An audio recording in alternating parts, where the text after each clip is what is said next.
Ladies and gentlemen, Good evening. are you ready? Okay, here we go. You're listening to the Deal Room Podcast. Join us as we bring you the inside scoop on business sales and acquisitions. Get across trends in the area and hear the industry's best recount their real-life tips, traps, and experiences. Now, here's your host, Joanna Oakey. Hi, it's Joanna Oakey here, and welcome back to the Deal Room Podcast, a podcast proudly brought to you by our commercial legal practice, Aspect Legal. Now, today we have part 2 of our 2-part series, all about the expensive mistakes from a tax perspective when selling a business. In part 1 of this 2-part series, we looked at the small business CGT concessions, what they are, why you'd want to access them, and some mistakes that can be made in trying to access them. In this episode, part 2 of our 2-part series, we're drilling into some case studies, some of those examples that Paula and I have dealt with in the past that are ripe for discussion in relation to this topic. Now, just to give you a little bit of a background to Paula before we launch into this second part of a 2-part series, Paula Tallon is the Director of Taxation at Prosperity Advisors, a group with over 25 years of experience in the tax profession across large and mid-tier accounting firms in the UK and of course here in Australia. So Paula brings with us some fabulous experience in tax efficient structuring, successions and exits, and she really understands the pain of business owners in trying to understand this really tricky area. So without further ado, let's launch into this episode with Paula. And before we do that, I just want to remind you that we have a webinar coming up very soon where Paula and I talk about the expensive mistakes to avoid when selling your business. Paula will be talking more about the tax perspective, and I will be drilling into some really important legal areas as well. You'll find how to register for that webinar in your show notes and also over at our website at www.thedealroompodcast.com. Look for this episode and you'll find a link there in that episode page. But for now, let's tune in to part 2 of this 2-part series. Here we go. Okay, we're back with part 2 of our 2-part series, all about that exciting topic of tax. Wonderful. And we have the fabulous Paula here on the show to join us today again. Paula, thank you for coming back. Thank you, Joanna. Delighted to be brought back.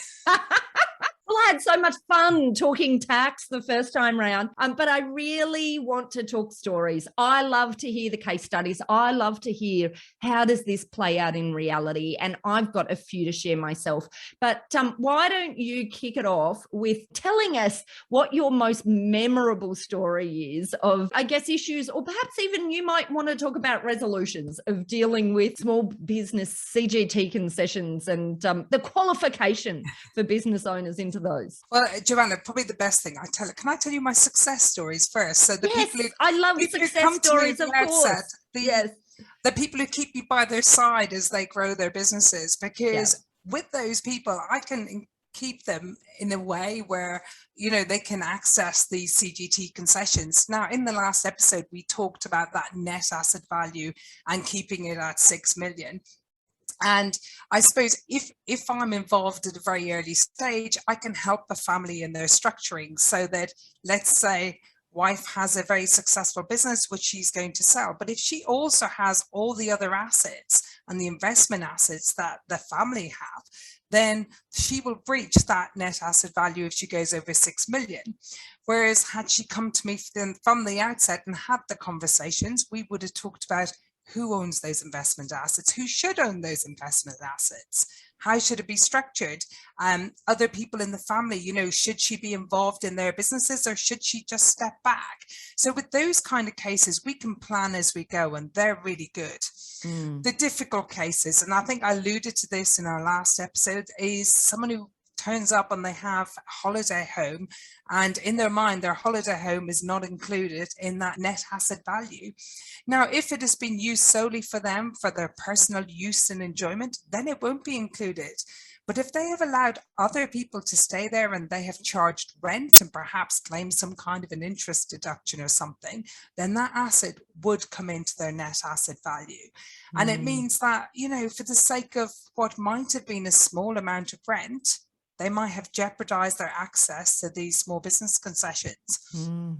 But it's also making sure that the right people in the family are holding the assets. As I said, you know, making sure that the investments and all the businesses aren't held by the same person. So it's trying to spread that wealth around in the business. So not having the same person in the family hold everything. What other stories have you seen along the way? Because in the last episode, we were talking about some of those decisions perhaps that might be made when a business owner is getting involved with other businesses. So, you know, it might be that they're looking at holding a portion of equity in another business. And we talked about the difference between a holding of greater than 50% versus a 40 to 50% holding versus a less than 40% holding.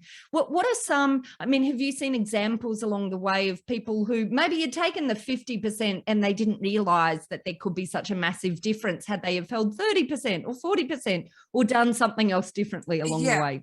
I've definitely seen those kind of cases where somebody's thought themselves as an angel investor in a company. And now if you're investing into a company and you're putting substantial funds in, you normally do want 50% because you're looking for that control aspect. But I had an individual who'd invested into a company, invested 50% into someone else's company, but he didn't actually take any real role in that company. He wasn't heavily involved in the company. There wasn't a huge amount of transactions between the company or anything. But because he took that 50% stake, then some of those assets then were brought into his net asset value calculation. And, you know, it may have been that it could have been structured in a different way. He could have had, say, 30, 40%, maybe some loans into the company. We could have looked at a way where it wouldn't have impacted on his net asset value calculations. There's also the situation of, I had an individual who was selling a business and they had a substantial bank balance. They'd been saving this money for years and they had it all held in their own name. Their spouse had hardly anything. So, you know, by this individual holding all their family cash in their name, that was brought into net asset value and it put them up over the 6 million. And, you know, it is difficult for families and it depends on the type of family it is. I've dealt with a lot of Irish families in my time where, you know, one person is holding all the assets because that's just the way it's done. And you have a lot of grown-up children in the business and they just have no assets in their own right. And the idea is all of these will pass on death. And that's not necessarily the best kind of planning. Or you have families where the eldest brother holds everything, but everyone is supposed to have an interest, but nothing is documented. I suppose they're my hardest situations, the ones where they're not documented. So, you know, we could be talking to someone and going through and go, oh, you've got an investment property, it's worth 3 million. And he goes, oh, well, that's for me and my brothers. And but you've got it and you've always declared the rental income on it. And he goes, yeah, but we all know it's for me and my brothers. We all don't know it's for you and your brothers, you know. So according to all the documents, you own the property, you've declared the rental income, you've paid the tax on the rental income. And then you get the answer, well, I gave them their share of the money. And, you know, these kind of informal arrangements, while they might work fine for a couple of years, they do throw up these kind of problems at a later date. And it's not just with these concessions, it's problems on much wider scale. But, you know, this is where I suppose for advisors to be close to their clients and understand what's happening and not to assume that somebody necessarily owns the asset just because they tell you they do. I'm one of these people, you know, somebody tells me something when I'm doing tax planning advice, I always check their facts because what they want to be true or what they believe to be true might not necessarily be what the paperwork says or, you know, or it might just have been the way things were done in the family for a long time. I've come across cases where somebody thought they'd inherited a property and they had never inherited the property. Oh my goodness. Their parents had told them they'd inherited, but actually their parents had inherited it. You know, so there's all kinds of situations. I suppose what I like doing is getting to the bottom of those kind of problems with people. And it's a bit like, have you ever tangled your jewelry and you've got to untangle all these chains? Yeah. Sometimes it is a bit like untangling all these things and laying them out. So you've got everything laid out and you can see who has what. Yeah. Well, I do feel sometimes our role from a legal perspective is a little bit like a detective as well, as we're sort of like peeling back the layers and trying to get to the truth, or the truth that we're able to substantiate with documentation, as well, because, the truth from our client's point of view, quite often will have to be proven. So I want to throw in some examples as well, because there are some things that I see repeat quite regularly. And one of the things that I see repeat quite regularly is a lack of understanding about the difference in accessing concessions or the value of concessions that are able to be accessed when we're looking at shareholders of a company who are looking to sell their business, and they usually have looked at a business sale without considering the difference between selling the shares rather than selling the business out of the shares. And in some situations, it might be that they suddenly understand the tax differences very late in the transaction. And that can be a real problem, because it can be very difficult to change the approach of a buyer in terms of visualizing a transaction from the perspective of buying a business without the liabilities and the skeletons in the cupboard, as is always quoted, of a company. But if you know this early enough, there's actually some really great reasons for buyers to want to buy shares rather than the business themselves. And indeed, the larger the transaction value, the more likely it is that a buyer will want to undertake the acquisition by way of share sale rather than business sale anyway, because of some great benefits that we can have in relation to transition of the business and retention of some of those and lowering risk of leakage of some of those assets that they're looking to purchase. But looking at it from a tax perspective, and sorry, I guess my point in all of that is, if we get in early enough, there's a really good story to tell to help get buyers engaged in the way that works for a seller from a tax perspective. But there's a problem if the seller doesn't appreciate the tax perspective until too late in the transaction. Can you talk to us a little bit about what this difference is and what the difference can mean? Because I have literally seen it mean millions of dollars of difference, in cash retained by a seller as opposed to tax paid. So maybe talk us through your thoughts, and maybe any stories as well. Yeah, I suppose starting off, we look at the concessions. The concessions can apply whether you sell shares or whether you sell a business out of a company. And it does come down to the active assets and everything else that we're going to be covering at the webinar. But I think what happens is a lot of probably advisors panic because they haven't been on top of whether or not the business structure is fit for purpose, whether or not it will actually get those concessions. So then they look at, well, actually, maybe we'll just sell the assets out because we know this is a small business entity. We know we're going to get the reliefs, and then we know we're okay. And I agree with you. It is very hard to change tack at the last minute, in particular where you've got the purchaser there who's all geared up to do, say, share acquisition. But I think where I've seen changes maybe is where there are assets in the company that the shareholders want to keep, but they hadn't thought about that before. And the kind of things that I see people want to keep, maybe there's a warehouse that they've owned and their granddad owned this warehouse, and this has been in the business for years, and they never thought they were going to sell it. And in their mind, what was going to happen is the purchaser is going to buy the business and rent the warehouse. And then at the last minute, they realize everything's in the wrapper of the company and they're selling the shares. And then they have to do a U-turn on that. And then you're trying to get to a position where you've got the sale of the assets out of the company, then the company, you're looking at whether or not you can have the concessions there. You were looking at whether you can pass that concession out to the shareholders and how you pass that out to the shareholders. And then you're looking whether you have an individual in the business who can meet the concessional shareholder conditions as well. And that's a whole other story, that one. But, there's lots of different issues there that will be going on.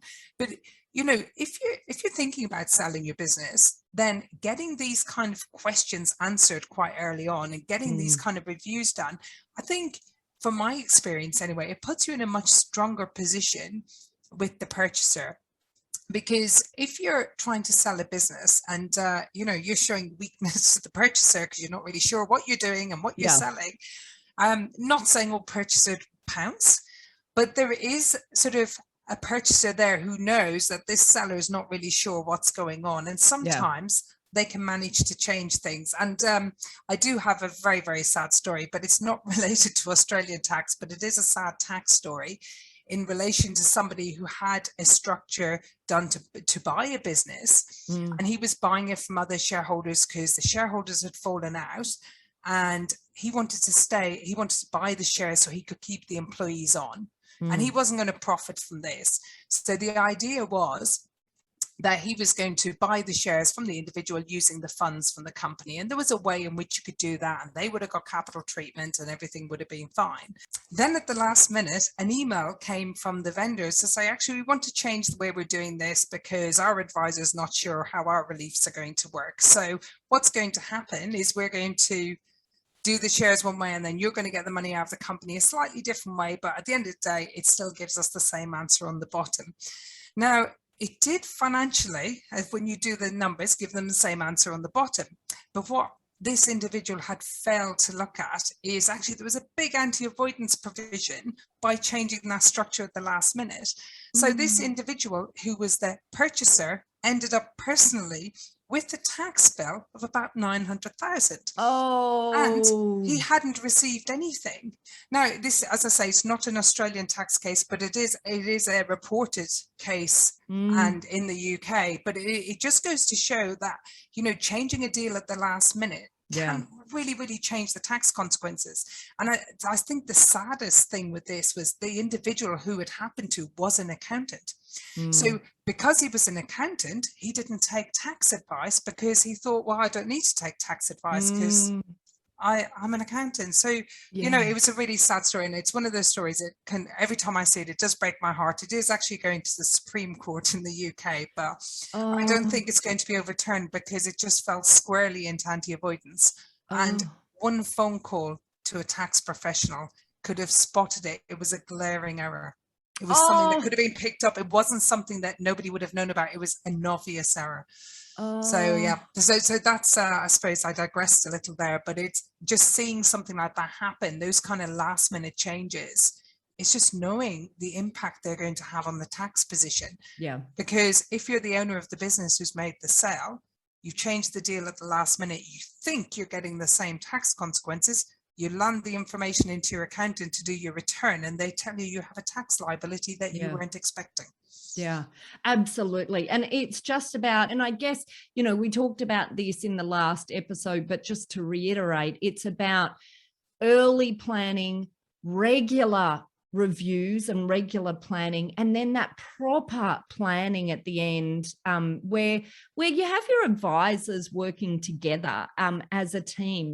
This is something that I talk about a lot, but I just think it's so important that the lawyers on a deal and the accountants and the broker don't work in silos. Everyone needs to work together, because when you change one element, sometimes that can have a really big impact on other elements. So ultimately, when you're working as a team, however, in these transactions, you've got all of those eyes who are looking at it from all of those perspectives and going on that journey together to protect you. Yeah, exactly, Joanna. At the end of the day, everyone's on the client's side. Yeah. So everyone needs to be pulling together. And I don't know about you, but my experience in transactions is if I solve a tax problem, then another problem pops up somewhere else. It's like that toy. It's like the toy with the hammer. You know, when you hammer down one bit, something. Is it whack-a-mole? I don't know what the name of it is, but that's what it's like. I solve a tax problem and a legal problem pops up. The legal problem solved, and then some commercial problem pops up somewhere else on the contract.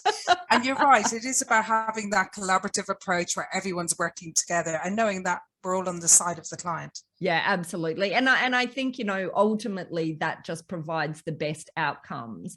And also I find in those instances, you also have clients who are closer to the journey, because it can be very confusing for clients at the end of the day if they have one sort of messaging from their lawyers and then they go to their accountants who then come back with another message, you know, and they're sort of in the middle. So I think when we can have that deal team together, it's better for everyone. Oh, absolutely. Because at the end of the day, you don't want the client as the middleman between the advisors. And, you know, working with a client and the other advisors, it's not a point scoring exercise. It's about making sure you get your client over the line with the money in their pocket, the legals are right, the tax is right, and the commercials stack up. Yeah. It's about having all of that together at the same time. Yep, I totally agree. And, you know, our larger clients, I think for larger businesses, that isn't obvious. It's for SMEs who don't normally perhaps feel they have access to this integration of advisors, where they miss that this is something for larger businesses that is absolutely done and that is obvious. They have all the professionals at the table, but SMEs need to understand how important it is for them too. Yeah, I think so. And I think part of it stems from, you know, when you start out in business, things are tough. You're careful where you spend your money. You're trying to grow your business. And as that business grows, it's having a slight shift in mentality as to what is important. Yes, you need to keep the growth going, but there's lots of things that need to happen in relation to structure and the legal side and everything else that need to be addressed as you go along. And, you know, over the years, I've had clients who've had, no, not saying they didn't know how big their business was, but because they were so busy working, they actually had no feel for how big their business had grown. Yeah. And I remember one of them coming in, he was saying he wanted to buy a house, and he told me how much this house was. And he goes, I'm just working out where I'm going to get the money. And I said, you have 3 times that in your company bank account.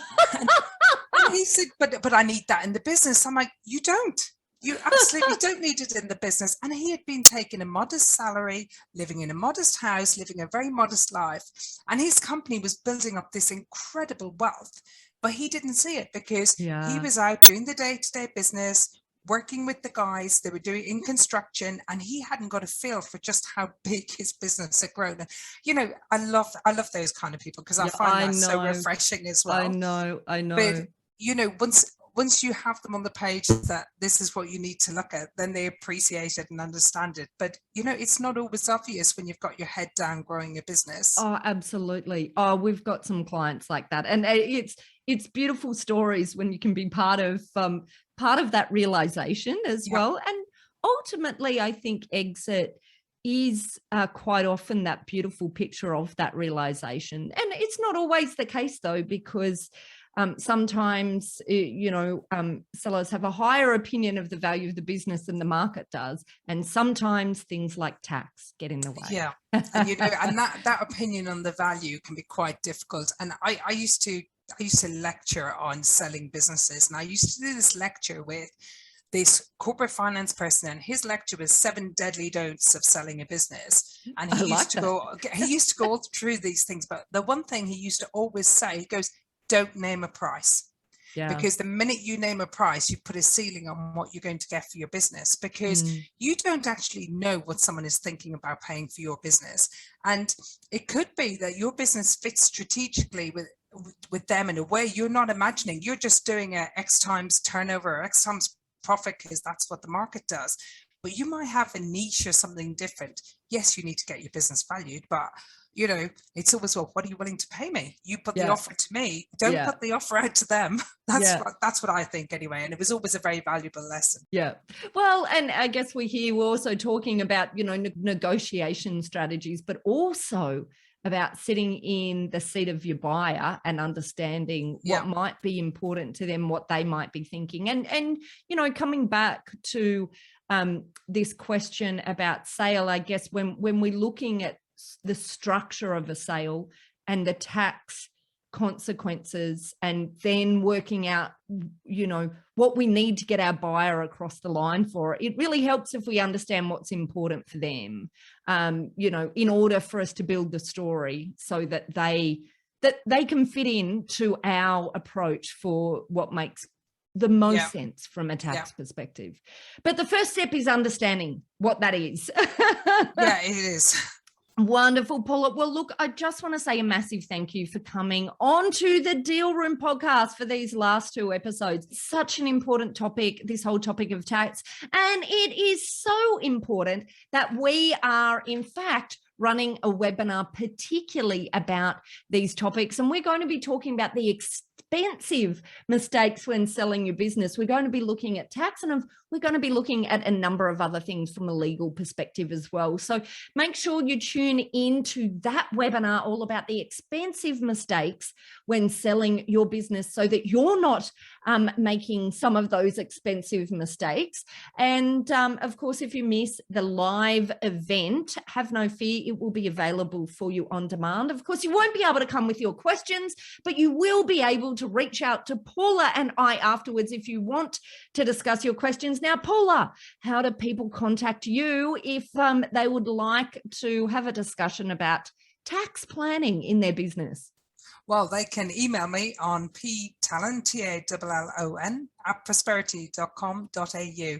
And I'll always call you back because I love a good conversation about tax.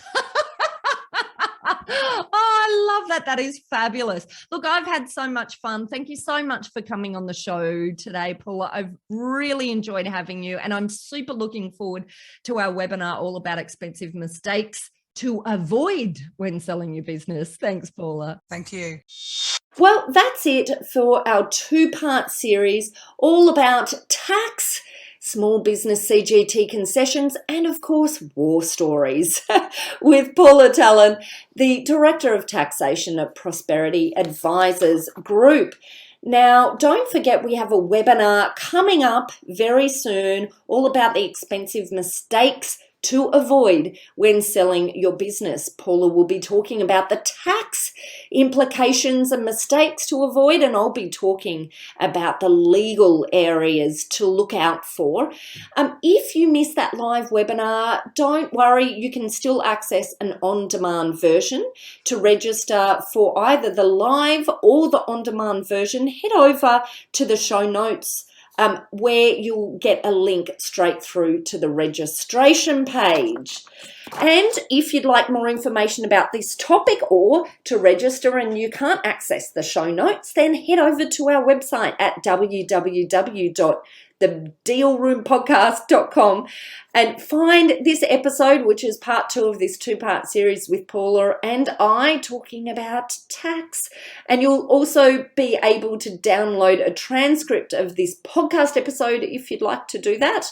And of course, there you'll be able to register for the webinar that we have coming up. And the benefits of turning up live is you'll also be able to ask questions, which we'll answer live on that webinar. Over on our Deal Room podcast episode page, you'll also find details of how to contact the fabulous Paula Tallon if you'd like some assistance with any of your tax planning. And of course, you will also find details of how to contact our legal eagles at Aspect Legal if you or your clients would like to discuss any legal aspects of sales or acquisitions. Well, that's it. Hope to see you on the webinar. It's going to be a lot of fun. And otherwise, thank you again for listening in. I'd love to have you on the show. I hope you enjoyed it as well. You've been listening to Joanna Oakey and the Deal Room podcast, a podcast proudly brought to you by our commercial legal practice, Aspect Legal. See you next time.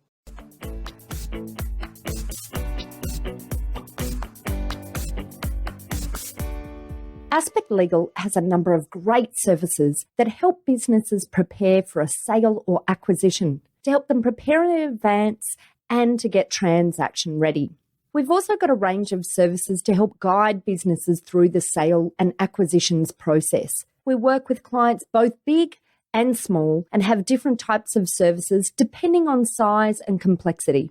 We provide a free consultation to discuss your proposed sale or acquisition. So see our show notes on how to book a time to speak with us, or head over to our website at aspectlegal.com.au.